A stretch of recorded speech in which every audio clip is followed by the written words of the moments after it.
पश्चिम आशियातील वाढत्या तणावाच्या पार्श्वभूमीवर भारताचे ग्रीन आशा हे LPG टँकर अत्यंत संवेदनशील मानली जाणारी होर्मुझची जलसंधी पार करून नवी मुंबईतील JNPA बंदरात सुरक्षितपणे दाखल झाले.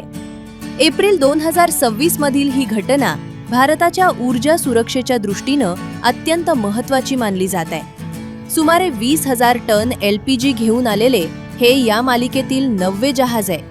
पश्चिम आशियात युद्धजन्य परिस्थिती असताना भारतीय नौदलाच्या विशेष देखरेखीखाली आणि संरक्षणाखाली या जहाजाचे मार्गक्रमण झाले. नौदलाच्या या तत्परतेमुळे आंतरराष्ट्रीय सागरी मार्गावरील भारताचा धाक आणि सुरक्षितता पुन्हा एकदा अधोरेखित झालीय. एकूणच जागतिक स्तरावर युद्धाचे ढग दाटलेले असताना ग्रीन आशाचे सुरक्षित आगमन भारतासाठी मोठा धोरणात्मक विजय आणि सर्वसामान्यांसाठी दिलासा ठरत आहे.